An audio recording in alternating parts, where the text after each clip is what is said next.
नमस्कार मित्रों, आप सभी लोगों का उड़ान द फ्लाई के ऑनलाइन प्लेटफॉर्म पर स्वागत है। हम सुरेश धर दुबे आप लोगों के साथ ज्योग्राफी सब्जेक्ट पर डिस्कशन कर रहे हैं। चैनल को सब्सक्राइब और लाइक करने के लिए आप सभी लोगों का धन्यवाद। और ये चैनल आपको अच्छा लग रहा है तो इसको आप लोग प्रमोट करिए, शेयर करिए, और यदि किसी प्रकार का बीच में एडवर्टीजमेंट आता है तो उसे पूरा देखिए।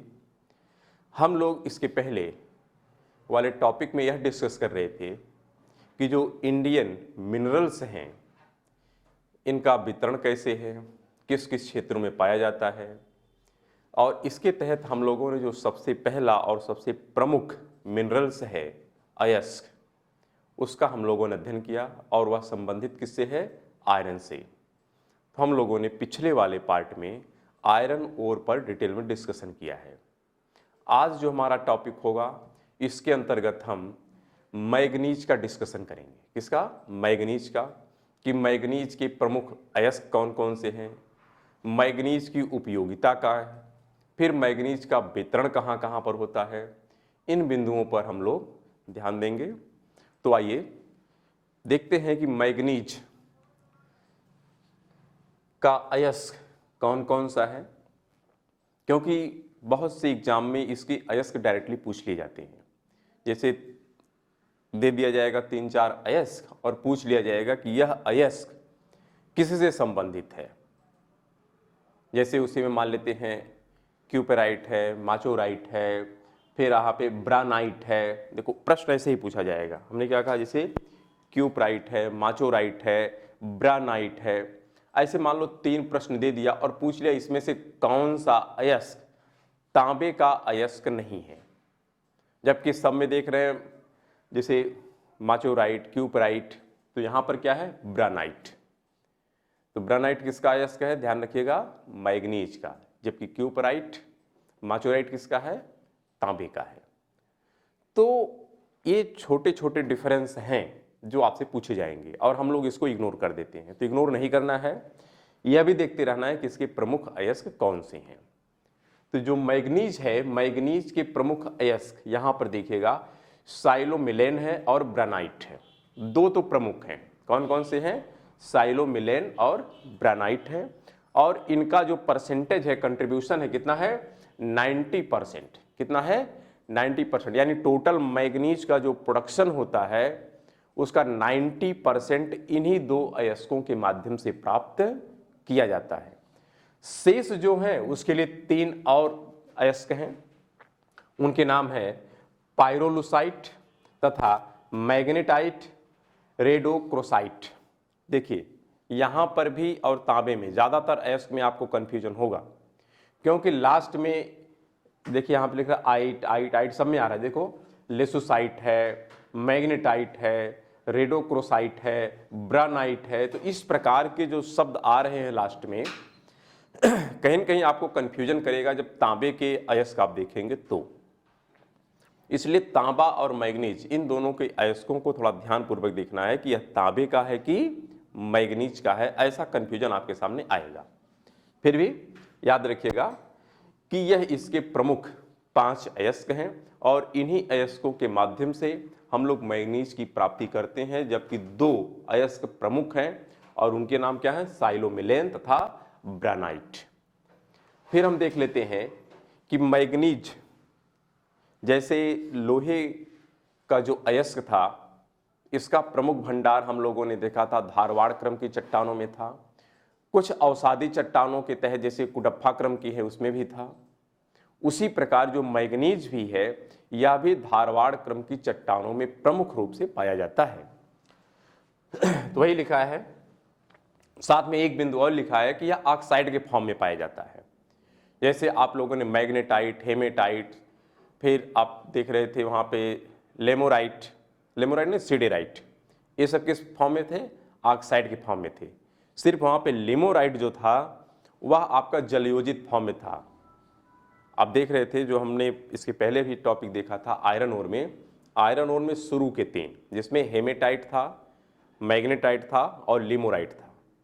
ये तीनों कैसे थे? ऑक्साइड के फॉर्म में थे, जिसमें से लिमोराइट जलयोजित था। लेकिन जो सीडेराइट था वह कार्बोनेट के फॉर्म में था। किस फॉर्म में था? कार्बोनेट के फॉर्म में था।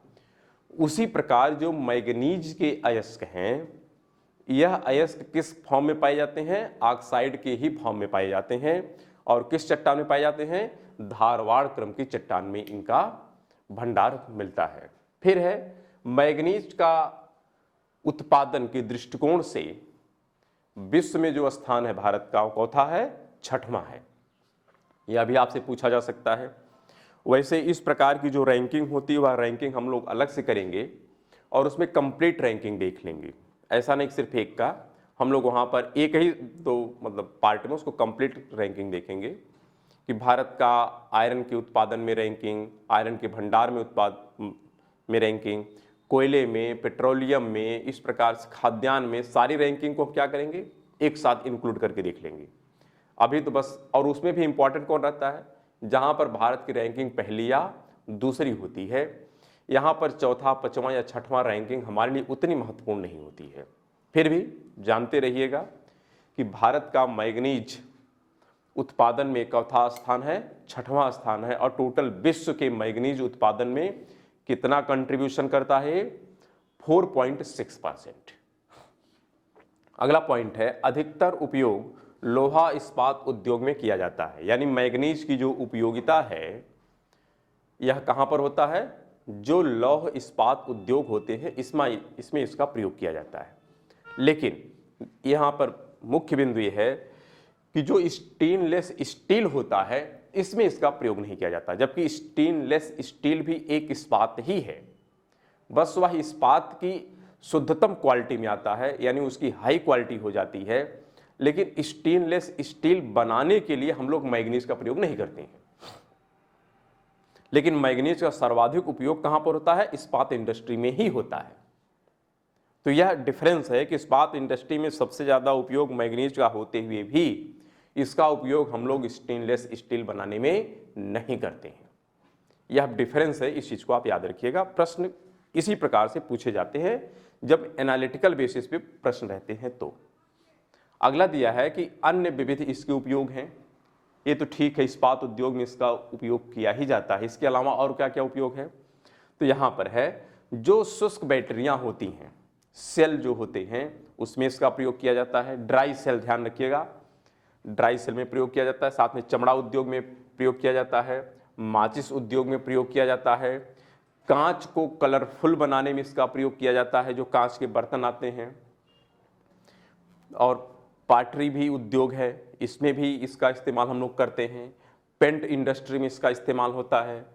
रंगीन ईंट बनाने में, यानी ज़्यादातर जो कलर किसी भी प्रोडक्ट में हम लोग जो इंट्रोड्यूस करते हैं उसके लिए हम लोग मैग्नीज का प्रयोग करते हैं, चाहे वह कांच के रूप में हो, चाहे वह पाटरी के रूप में हो, चाहे वह पेंट के रूप में हो, चाहे वह रंगीन ईंट के रूप में हो, हम लोग प्रयोग करते हैं। साथ में जो ड्राई बैटरी होती है उसमें भी हम लोग प्रयोग करते हैं। चमड़ा उद्योग और माचिस उद्योग में भी इसका प्रयोग करते हैं। लेकिन सर्वाधिक उपयोग कहाँ पर होता है? इस्पात इंडस्ट्री में प्रयोग किया जाता है। किसका? मैग्नीज का। किस चट्टान में पाया जाता है? अवसादी चट्टान में पाया जाता है, लेकिन धारवाड़ क्रम की चट्टान है। ध्यान रखिएगा, धारवाड़ भी एक अवसादी ही है। अवसादी कौन सी नहीं है? आर्कियन। जबकि उस पर निर्भर रहने वाली चाहे धारवाड़ हो, चाहे गुडप्पा हो, चाहे बिंधन, वो सब कैसी हैं? अवसादी हैं, लेकिन प्राचीनतम हैं। अपने अवसाद के फॉर्म में ना मिलकर के रूपांतरित फॉर्म में मिलती हैं, और ये ऑक्साइड के फॉर्म में मिलता है। मैग्नीज किस फॉर्म में मिलता है? ऑक्साइड के फॉर्म में मिलता है, जैसे आयरन के ओर मिलते थे उसी प्रकार से। अगला यहाँ पर बिंदु दिया है कि अयस्क में मौजूद मैग्नीज की मात्रा, यानी जो ओर है उसका अयस्क है, यदि उस अयस्क में मैग्नीज की मात्रा 40% से अधिक है तो उसको हम कहते हैं यह मैग्नीज का ओर है। क्या कहते हैं? उसे कहते हैं कि यह मैग्नीज का ओर है। और यदि उससे कम उसमें मैग्नीज का कंट्रीब्यूशन मिल रहा है, यानी जो ओर निकाला गया, यदि उस ओर में 40% से ज़्यादा मैग्नीज पाया जा रहा है तो कहेंगे यह मैग्नीज का ओर है। और यदि उसमें मैग्नीज का परसेंटेज 40 से कम हो गया तो कहेंगे यह लौह का अयस्क है। यानी एक ही अयस्क से लोहे की भी प्राप्ति हो जाती है और उसी अयस्क से मैग्नीज की भी प्राप्ति हो जाती है, लेकिन जिसमें 40% से अधिक मैग्नीज होता है उसे कहते हैं मैग्नीज अयस्क, और जिसमें 40% से कम हो जाता है उसके लौह अयस्क की कैटेगरी में हम लोग रख देते हैं। वैसे लौह अयस्क में हम लोग 4 कैटेगरी देखे थे, लेकिन ऐसा नहीं कि सिर्फ 4 ही होते हैं, और भी अयस्क हैं, लेकिन प्रमुख कितने हैं? 4 ही हैं। ठीक है। फिर यहाँ पर कहते हैं स्टोरेज, जो भंडारण क्षमता है, यानी किस राज्य में भंडार ज़्यादा है। भंडार हमने पहले भी कहा कि यह प्रकृति प्रदत्त चीज़ होती है, इसमें मानव की स्किल, टेक्नोलॉजी का कोई इंपॉर्टेंट रोल नहीं होता है कि आज मानव की स्किल कम है, कल ज़्यादा हो जाएगी तो भंडार बढ़ जाएगा, ऐसा कुछ भी नहीं है। भंडार जो प्रकृति ने बनाकर दे रखा है वही रहेगा, इसलिए यह रैंकिंग कभी बदलती नहीं है। हाँ, बदलती कब है कि हमने कुछ कह सकते हैं रिसर्च और डेवलपमेंट किया, जो खदान हमको नहीं पता थी पता चल गई, तो जाहिर सी बात है उसकी रैंकिंग बदल जाएगी। मान लेते हैं झारखंड में बहुत सारे भंडार हैं और जिसके बारे में हमें पता ही नहीं है, कल के डेट में अगर पता चल गया तो हम कहेंगे कि अब झारखंड का भंडार क्या हो गया? सबसे ज़्यादा हो गया। तो इसी प्रकार से इसके भंडार बढ़ते हैं, जबकि प्रकृति ने पहले से ही वो सब वहाँ पे रख दिया है, हमको जानकारी नहीं है, ये बात दूसरी है। तो इसलिए भंडार वाला जो क्रम है ये जनरली नहीं बदलता है। बदलता क्या है? उत्पादन के दृष्टिकोण से इनकी जो रैंकिंग है ये बदल जाती है, क्योंकि उत्पादन में कहीं ना कहीं मानव की स्किल काम आती है या मानव के द्वारा डेवलप की गई टेक्नोलॉजी काम आती है, इसलिए यह रैंकिंग बदलती रहती है। इसमें सरकार की नीतियां काम आने लगती हैं कि कौन सा सरकार कितना इसके प्रति प्रतिबद्ध है। तो इन सब कारणों से यह रैंकिंग तो बदल सकती है, लेकिन स्टोरेज वाली रैंकिंग सामान्यतया नहीं बदलती है। हाँ, लंबे रिसर्च डेवलपमेंट के पश्चात कहीं पे नया भंडार अगर इंट्रोड्यूस हो रहा है तो यह रैंकिंग बदलती है, अन्यथा नहीं बदलती है। तो देख लेते हैं स्टोरेज में सबसे ज़्यादा कहाँ पर भंडार है, तो उड़ीसा में है। दूसरे नंबर पे कौन है? कर्नाटका है। और तीसरे नंबर पे कौन है? मध्य प्रदेश है। यहाँ पर एक राज्य आपको एक्स्ट्रा मिला है, वो कौन है? मध्य प्रदेश। जबकि उड़ीसा छोटा नागपुर वाला ही सेक्शन है, और वहाँ पर आप देखिए धारवाड़ क्रम की भी चट्टानें हैं, कुडप्पा क्रम की चट्टानें, वहाँ पर आयरन ओर प्रचुर मात्रा में पाया जाता है। तो यदि आयरन ओर है तो जाहिर सी बात है वहाँ पर मैग्नीज के भी भंडार पाए जाएंगे, क्योंकि एक ही ओर से मैग्नीज की भी प्राप्ति हो जाती है और लोहे की भी प्राप्ति हो जाती है। उसी प्रकार कर्नाटक में भी आपने देखा था मैग्नेटाइट क्रम की जो आयरन ओर है बहुत ज़्यादा मात्रा में पाई जाती हैं। तो कर्नाटक में भी मैग्नीज के भंडार प्रचुर मात्रा में है। और तीसरा राज्य यहाँ पर कौन इंट्रोड्यूस हो रहा है? मध्य प्रदेश। जबकि यहाँ पर झारखंड और छत्तीसगढ़ का नाम नहीं आ रहा है, बल्कि किसका नाम आ रहा है? मध्य प्रदेश का नाम आ रहा है। यह तीसरा सबसे बड़ा भंडार के दृष्टिकोण से राज्य है। अगर प्रोडक्शन की बात करें कि कहाँ पर प्रोडक्शन सबसे ज़्यादा होता है मैग्नीज का, तो प्रोडक्शन के दृष्टिकोण से सबसे ज़्यादा होता है मध्य प्रदेश में। दूसरे नंबर पर है महाराष्ट्र और तीसरे नंबर पर है उड़ीसा। देख रहे हैं महाराष्ट्र का नाम भंडार में आया ही नहीं, लेकिन उत्पादन में आ गया। इसका मतलब ऐसा नहीं कि महाराष्ट्र में मैग्नीज का भंडार नहीं है। अरे भाई, महाराष्ट्र में भी जब आयरन ओर पाया गया था रत्नागिरी में, और आप देख रहे थे उधर भांडेर में, तो इसका मतलब वहां पर मैग्नीज के भी तो ओर होंगे, और यदि मैग्नीज की ओर है तो उनका भी तो उत्पादन होगा। हाँ, इतना भंडार नहीं है कि उनको हम किसी रैंकिंग में रखें, लेकिन उत्पादन इतना ज़्यादा वो कर लेते हैं कि उनकी रैंकिंग यहाँ पर प्राप्त हो जाती है दूसरी। जबकि पहली रैंकिंग किसकी है? मध्य प्रदेश की। और तीसरी रैंकिंग किसकी है? उड़ीसा की। जबकि उड़ीसा भंडार में कहता है पहला स्थान प्राप्त करता है। इसी प्रकार जब आगे जाते हैं तो इससे संबंधित अब कुछ यहाँ पर प्रमुख क्षेत्र हैं जहाँ पर मैग्नीज के भंडार पाए जाते हैं। इनको राज्यवार क्रम में हम लोग देख लेते हैं कि किस किस राज्य में कौन कौन से क्षेत्र हैं जहाँ पर यह भंडार पाया जाता है। तो ध्यान रखिएगा, राज्य का अगर जिला आपको पता है और वो भी कुछ स्पेशल है, ज़्यादा नहीं है, तो आपको ये भंडार याद करना आसान हो जाएगा। पहला राज्य है उड़ीसा, और उड़ीसा में सबसे पहला ही है केंदुझर, बोनाई और कालाहांडी। तो केंदुझर क्षेत्र है केंदुझर जिले के आधार पर, और केंदुझर जिला उड़ीसा में ही है। साथ में बोनाई भी एक साइट है जहां पर मैग्नीज का खनन किया जाता है। और तीसरा है कालाहांडी, कालाहांडी से भी मैग्नीज का खनन किया जाता है। लेकिन ये तीनों क्षेत्र कहां पर हैं? तो जाहिर सी बात है इसके जहां पर झारखंड वाला छोटा नागपुर वाला सेक्शन था वहीं पर है, और वहां पर कौन है? सुंदरगढ़ और केवंझर जिला है। तो जो केंदुझर जिला है यहाँ पर आप देख रहे हैं, यही केंदुझर जिला और यहाँ पर सुंदरगढ़ है, इन्हीं दोनों क्षेत्रों में इसके भंडार पाए जाते हैं।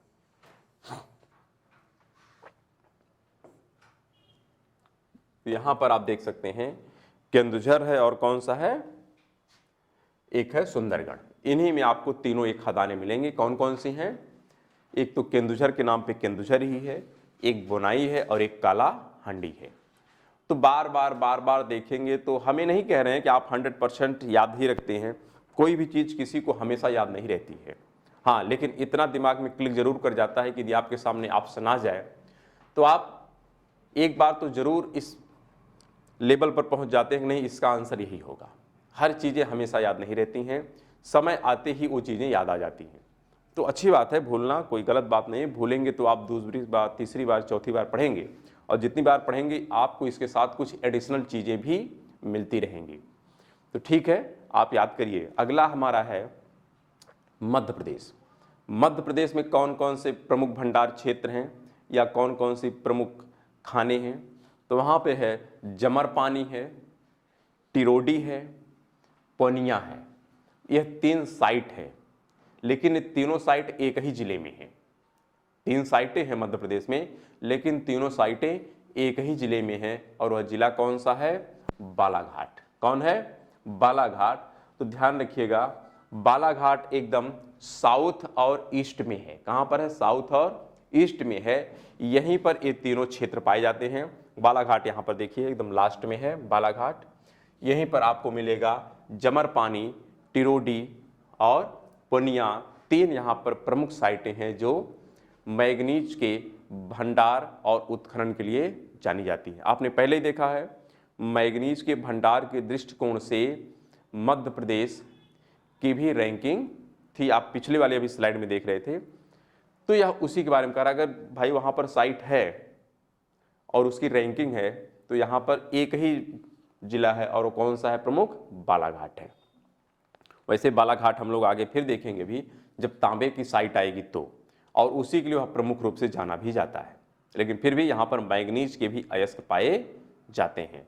अगला जो क्षेत्र है वह है महाराष्ट्र। कौन है? महाराष्ट्र। और महाराष्ट्र में कौन है? भंडारा है। भंडारा एक जिला है। फिर है नागपुर। नागपुर भी एक जिला है महाराष्ट्र का। और रत्नागिरी है।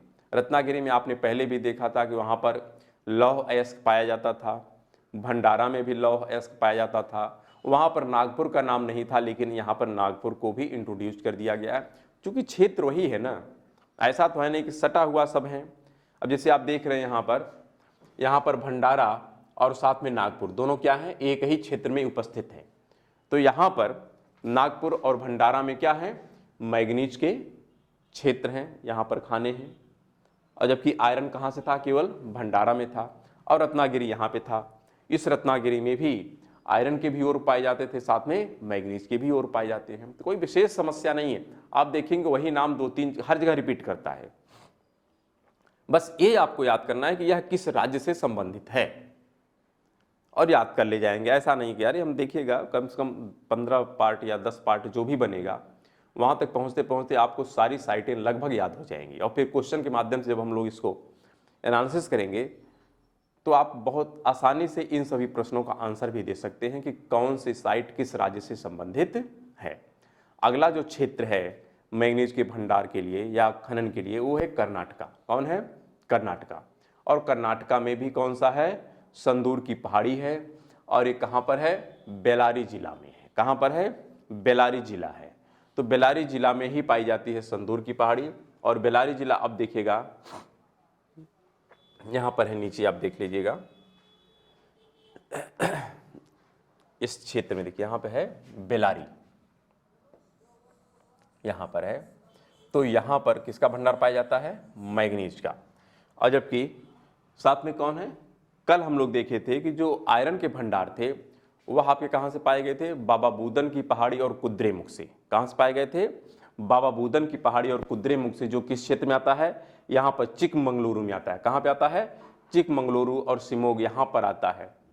चिकमंगलुरु है, चित्रदुर्ग है, ये सब क्षेत्र आया था। तो कोई विशेष अंतर नहीं है। चित्रदुर्ग आप देख रहे हैं जस्ट नीचे है, चिकमंगलुरु उसके नीचे है, लेकिन बेलारी थोड़ा सा ऊपर है। तो इसका प्रमुख क्षेत्र कौन सा है? बेल्लारी है। जबकि आयरन के लिए कौन से थे? चिकमंगलूर भी था और चित्रदुर्ग भी था। यहाँ पर प्रमुख क्षेत्र पाए गए थे। तो ठीक है, थोड़ा बहुत अंतर है, फिर भी आप याद कर लीजिएगा। संदूर की पहाड़ी किसके लिए जानी जाती है? मैग्नीज के खनन के लिए जानी जाती है। और कहाँ पर है? बेल्लारी जिला में है। अगर हम आगे बढ़ें तो अगला राज्य देख लेते हैं।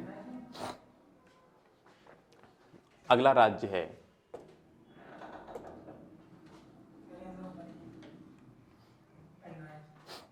यहाँ पर इससे बाद, चूंकि देखिए हो क्या गया, मैग्नीज के भंडार, विश्व में इनकी रैंकिंग, इसके अयस्क और कहाँ कहाँ पर इनकी साइटें हैं, इन सभी बिंदुओं से संबंधित जितने भी पॉइंट थे उस पर हम लोग डिस्कस कर लिए हैं। इस पर आधारित जो भी प्रश्न रहेगा उसको हम लोग अलग से जब प्रश्न वाला टॉपिक डिस्कस करेंगे तो वहाँ पर हम लोग कंप्लीट डिस्कशन कर लेंगे। तो ठीक है, हम लोग नेक्स्ट पार्ट में अब हम अध्ययन करेंगे जो हमारा प्रमुख नेक्स्ट अयस्क है उसका नाम है बॉक्साइट। हम लोग नेक्स्ट पार्ट में अब बॉक्साइट का अध्ययन करेंगे। ठीक है, फिर मिलते हैं नेक्स्ट पार्ट में। तब तक के लिए नमस्कार, धन्यवाद।